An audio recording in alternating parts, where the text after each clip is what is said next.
അടുത്തത് ഇടവക്കൂറാണ്, ടോറസ് എന്നാണ് പറയുക. കാർത്തികയുടെ അവസാനത്തെ 3 പാദം 2, 3, 4 പാദങ്ങളും രോഹിണിയും. മകയിരത്തിൻ്റെ 1, 2 പാദങ്ങൾ ചേർന്നാണ് ഇടവക്കൂറുകാർ.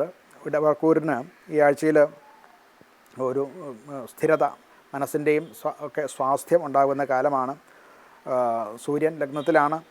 2ാം ഭാവത്തിൽ, ആദ്യഭാവം ആദ്യകാലം 2ാം ഭാവത്തിൽ ഉള്ള അതിൻ്റെ വ്യാഴം 2-ലുള്ളതിൻ്റെ ഗുണം കിട്ടും. എന്നാൽ അത് ജൂൺ 2-ന് ശേഷം 3-ലേക്ക് പോകുന്നതാണ്. അങ്ങനെ വരുമ്പോൾ മറ്റ് പുതിയ ചില ആശയങ്ങളും ഒക്കെ വരികയും ഇപ്പോൾ ഉണ്ടായിരുന്ന ചില പ്രവർത്തനങ്ങളും മറ്റുമൊക്കെ ഒന്ന് ഡൈവേർട്ട് പോകുന്നതായിട്ട് മനസ്സിലാക്കാവുന്നതാണ്. ഒരു ജോലി അല്ലെങ്കിൽ പ്രൊഫഷൻ സംബന്ധിച്ച് കമ്മ്യൂണിക്കേഷൻ കൊണ്ട് ഉണ്ടാകേണ്ട ഗ്രോത്ത്, അതായത് പരസ്പരം ഒന്നായിട്ട് ഒരു ഡിസിഷനിലല്ല, മറിച്ച് പലരുടെയും അഭിപ്രായങ്ങൾ തേടി അതിൻ്റെ ഒരു സമന്വയം കൊണ്ടുണ്ടാകേണ്ടതായിട്ടുള്ള ജോലികളിലും ഒക്കെ വ്യാപൃതരായിട്ടുള്ളവർക്ക് അതിൻ്റെ ആനുകൂല്യമുണ്ടാവും. എന്നാൽ അത് അങ്ങനെ ഉണ്ടായിരുന്നത് നഷ്ടപ്പെടുകയും, അതായത് ആ ഒരു കോർഡിനേഷൻ കിട്ടാതെ വരിക അഥവാ അതിന് വേണ്ട രീതിയിൽ പ്രവർത്തിക്കാതിരിക്കുകയോ ഒക്കെ ചെയ്യുമ്പോൾ ഈ പറയുന്ന പ്രവർത്തനത്തിലൊക്കെ ഒരു മന്ദീഭാവം അവസാന കാലത്ത്, ഈ ആഴ്ചയുടെ അവസാന കാലത്ത് ഉണ്ടാകാൻ സാധ്യതയുണ്ട്. ധന സംബന്ധമായിട്ട് ചെറിയ ചെറിയ ലാഭങ്ങളും ഒക്കെ ഇവർക്കുണ്ടാകും.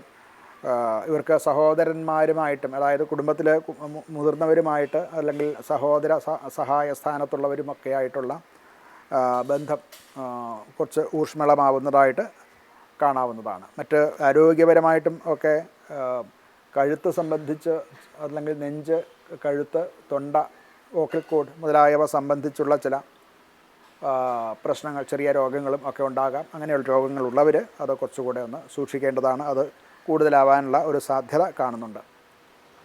മഹാലക്ഷ്മിയെ ഭജിക്കുക, മഹാലക്ഷ്മി സമേതനായിട്ടുള്ള മഹാവിഷ്ണുവിൻ്റെ പൂജ ചെയ്യുക. മഹാലക്ഷ്മി സമേത മഹാവിഷ്ണുവിനെ എൻ്റെ കീർത്തനങ്ങളോ മന്ത്രങ്ങളോ ഒക്കെ ജപിക്കുന്നതും സഹസ്രനാമം ജപിക്കുന്നതും ഒക്കെ നല്ല ഫലം കിട്ടാൻ വളരെ നല്ലതാണ്.